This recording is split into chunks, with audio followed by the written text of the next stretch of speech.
नमस्कार। फिर से एक बार स्वागत है मेरे चैनल पर। मैं हूं राज और देख रहे हैं हाईवे 33। ये जो आज की कहानी है ये जितेंद्र जी ने भेजा है। जितेंद्र जी एक ड्राइवर हैं और एक सेठ के घर में हरियाणा में काम कर रहे थे। साल था 2001। वैसे जितेंद्र यूपी के लखनऊ के रहने वाले थे और उनका एक रिश्तेदार उसी कोठी में काम करता था, तो उसी के बुलावे पर यहाँ हरियाणा में आए थे और वो नौकरी को हासिल किया था। तो क्या हुआ था जितेंद्र के साथ में, क्या घटना हुई थी, इस जानने के लिए चलते हैं उनकी इस कहानी में। लेकिन दोस्तों, अगर आप मेरे चैनल पर पहली बार जुड़े हैं और अभी तक मेरे चैनल को सब्सक्राइब नहीं किया है तो जल्दी से कर लीजिए और साथ में बेल आइकन को दबाना ना भूलिएगा। तो शुरू करते हैं आज की कहानी। दोस्तों, मेरा नाम जितेंद्र है। मैं उस कोठी में आए हुए करीब 15 दिन हो चुका था। वो एक सेठ की कोठी थी और उनका काम देश विदेश तक फैला हुआ था। मेरे रिश्तेदार की सिफारिश पर ही वो ड्राइवरी की नौकरी मुझे मिली थी और मैं अपने काम पर लग चुका था। अब साहब को एक रात हमें एयरपोर्ट छोड़ के आना था। अब वहाँ से जो एयरपोर्ट था करीब 2.5 से 3 घंटे की दूरी पर था। अब मैं भी इस जगह पर अनजान था, मुझे ज़्यादा दिन तो हुआ नहीं था, लेकिन जैसे तैसे मैं अपना काम कर रहा था और साहब को नहीं पता था कि मैं इस जगह से अनजान हूँ। वो तो जानते थे कि मैं इसी शहर का काम करने वाला हूँ, तो उनको मेरे बारे में ज़्यादा जानकारी नहीं थी। अगर उनको पता लग जाता कि मैं यूपी का रहने वाला हूँ और यूपी में ड्राइव करता था तो मुझे वो नौकरी नहीं मिलती। आखिरकार उस रात को मैं साहब को छोड़ने के लिए एयरपोर्ट निकल गया था। अब वहाँ से जब मैं छोड़ करके निकला अपने उस कोठी के लिए तो आधी रात तो हो चुकी थी। मैं अपने रास्ते पर चल पड़ा था और करीब 50-60 किलोमीटर चलने के बाद में मुझे कुछ चाय पानी की ज़रूरत महसूस हुई और मैं एक ढाबे पर रुकने का सोच लिया। अब मेरे सामने जो पहला ढाबा आया मैं उसी पर अपना गाड़ी को रोक दिया। अब गाड़ी तो मेरी सेठ की थी, चमचमाती हुई बढ़िया गाड़ी। शायद ढाबा वाला ने सोचा कि आज अच्छा ग्राहक आ गया है, लेकिन उसको नहीं पता था कि मैं ड्राइवर हूँ। अब मैं उतर कर के वहाँ पर चला गया और उस ढाबे में देखा, साधारण सा ही ढाबा था, ज़्यादा कोई महंगा नहीं था और सब कुछ एक सामान्य सा बना हुआ था, ज़्यादा लंबा चौड़ा भी नहीं था। अब मैंने चाय का ऑर्डर दिया। अब वो ढाबा वाला समझ गया था कि साहब मैं नहीं हूँ, साहब तो कोई और है, और कहने लगा कि ड्राइवर साहब इतनी रात को कहाँ से आ रहे हो। मैं बोला भाई मैं एयरपोर्ट से आ रहा हूँ और साहब को छोड़ने गया था। क्योंकि वो एक नज़र में पहचान लिया था कि मैं ड्राइवर हूँ। हालांकि मेरे कपड़े जो थे ड्राइवर वाले नहीं थे, सिंपल कपड़े थे, लेकिन उनकी पारखी नज़र होती है ढाबा वालों की। अब मुझे बिल्कुल पहचान चुका था।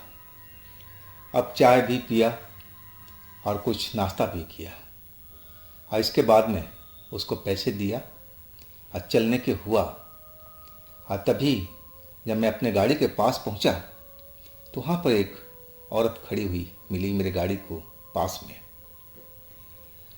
अब मैं उसको तरफ देखने लगा, वो मेरी तरफ देखने लगी। देखने में 25 से 30 साल की उम्र की लग रही थी। पहनावा थोड़ा मिडिल रेंज का था। देखने में एक साधारण घर की वो औरत या लड़की लग रही थी। अब ये नहीं पता था मुझे कि शादीशुदा है या बिना शादीशुदा है, क्योंकि मैं ज़्यादा पहचान नहीं कर पाया। अब मुझे देखते ही कहने लगी कि आप मुझे आगे छोड़ देंगे, आप जो कहेंगे मैं पैसा दे दूँ। वो जगह का नाम बताया बताई, लेकिन मैं उस जगह पर अनजान था, ज़्यादा विशेष मुझे जानकारी नहीं थी। मैं थोड़ा लालच में आ गया था, पैसे के नाम सुना, क्योंकि पैसे की मेरे पास मजबूरी थी, मेरे पास पैसे नहीं थे। अब मैं सोचा कि चलो रास्ते में इसका शहर पड़ेगा, गांव पड़ेगा, तो उसको छोड़ता हुआ निकल जाऊंगा, कुछ 2 पैसा मेरे को मिल भी जाएगा नगद नारायण। अब फिर मैंने उस औरत को बिठा लिया था पिछली सीट पर, और उसके साथ में एक गठरा सा था, जैसे कपड़ों का गठरा बना रखा था वैसे ही गठरा था। मैंने बोला कि लाओ मैं पीछे डिक्की में डाल देता हूँ, तो वो कहने लगी कि नहीं नहीं, मेरे साथ ही रहेगा।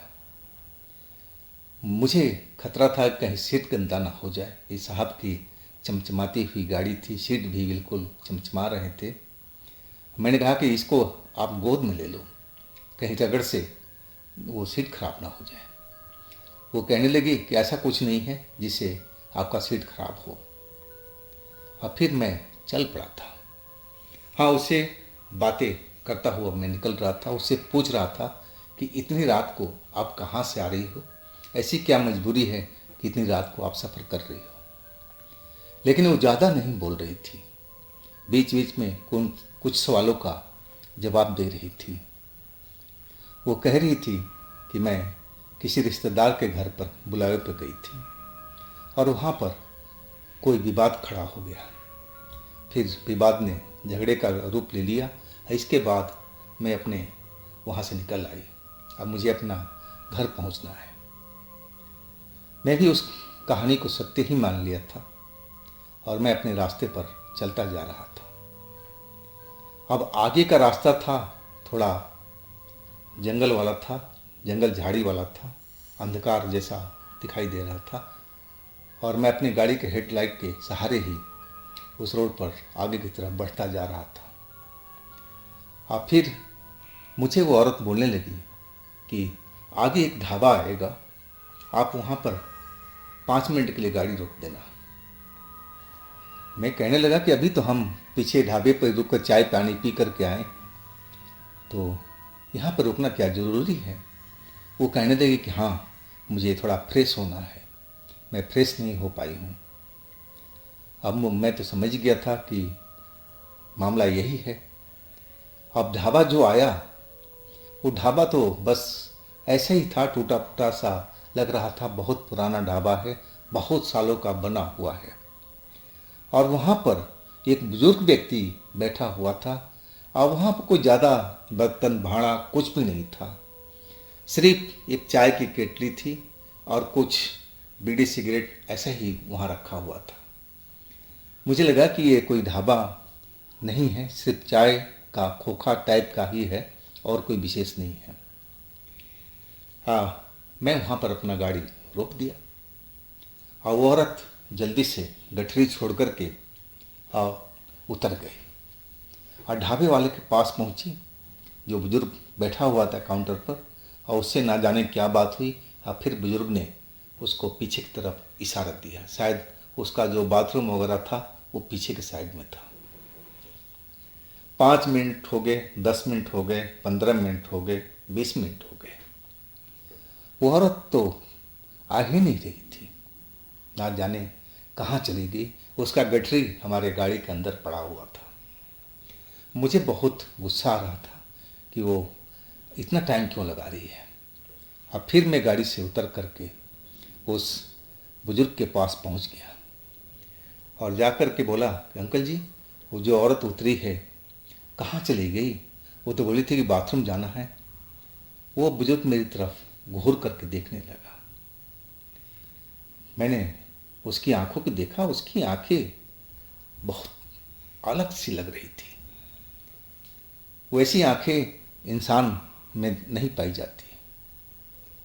उसकी आंखों की पुतलियां जो थी बिल्कुल काली काली सी नजर आ रही थी और पुतलियां मुझे कुछ अलग ही लग रही थी। कहा जाए तो मुझे देख करके थोड़ा हैरानी जरूर हो रही थी।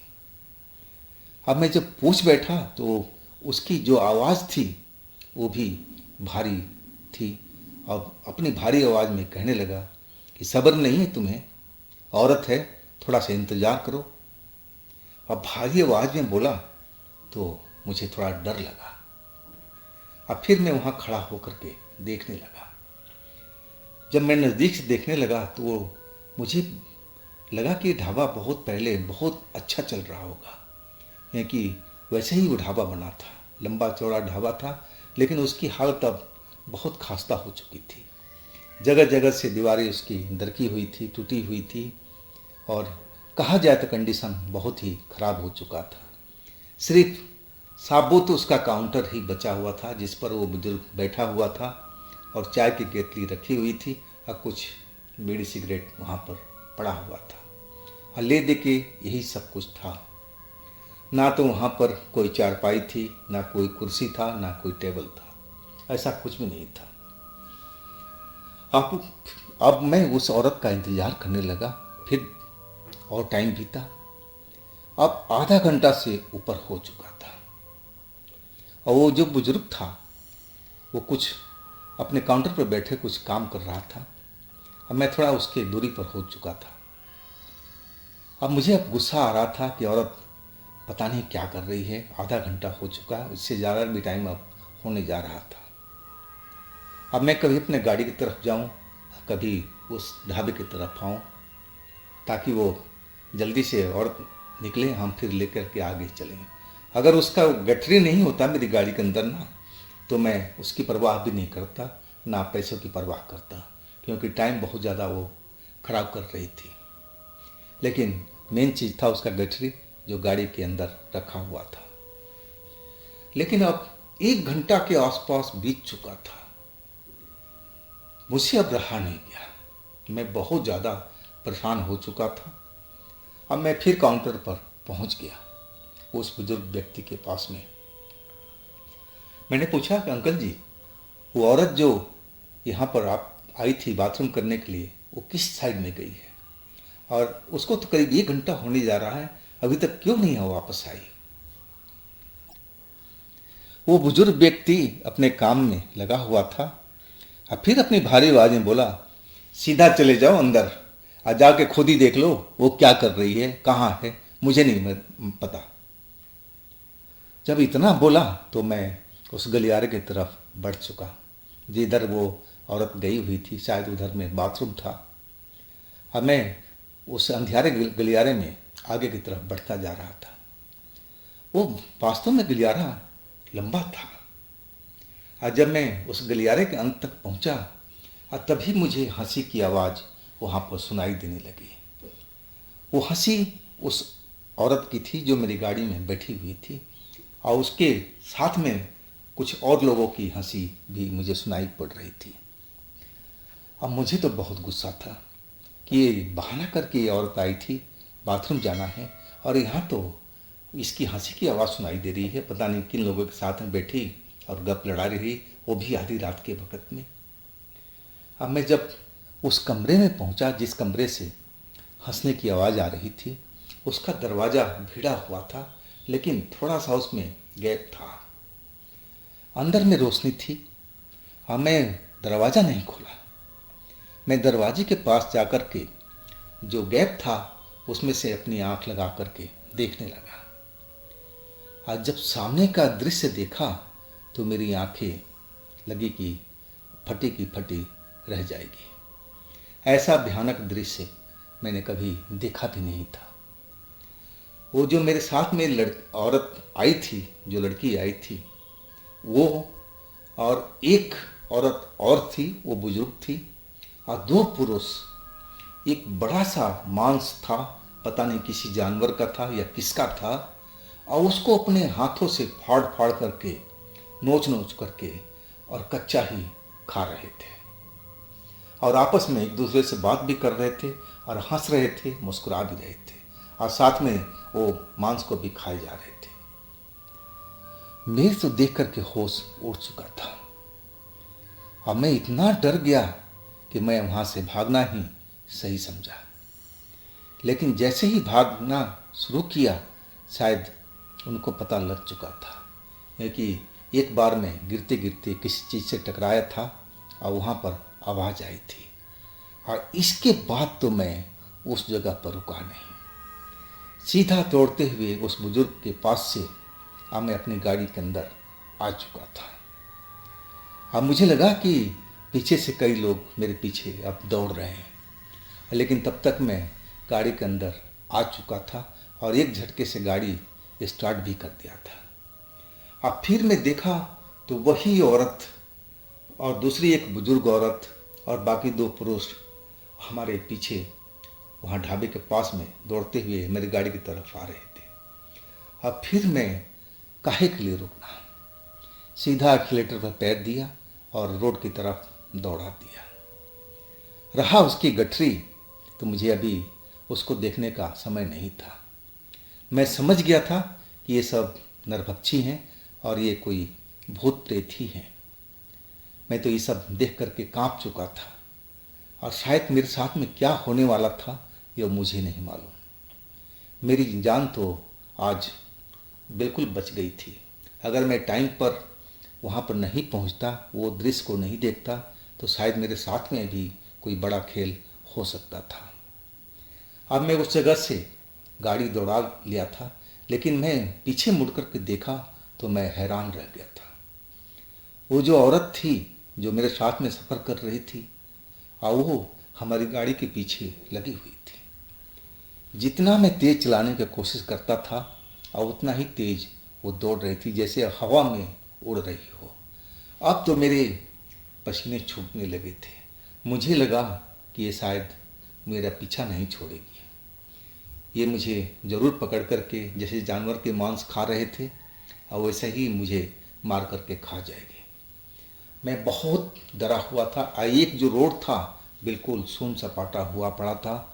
रोड पर एक भी मुझे ट्रैफिक अब दिखाई नहीं दे रही थी और ऐसे ही चलता रहा तो कुछ ही देर में औरत हमारी गाड़ी तक पहुंच सकती थी।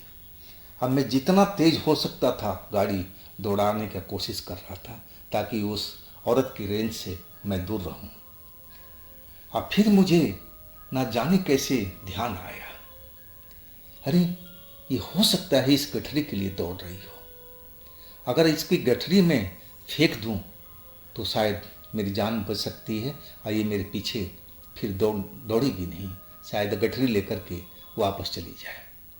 लेकिन रोकना भी खतरनाक था। अगर मैं कहीं पर गाड़ी रोक करके और गठरी को उठा करके बाहर फेंकता और तब तक तो वो हमारे पास पहुंच सकती थी। लेकिन मैं अब रिस्क के अलावा क्या कर सकता था, रिस्क लेना ही था। मैं गाड़ी बहुत तेज़ी से दौड़ाया और फिर एक जगह पर मैंने गाड़ी को रोका और सेकंड नहीं लगाया उस गठरी को उठाने में।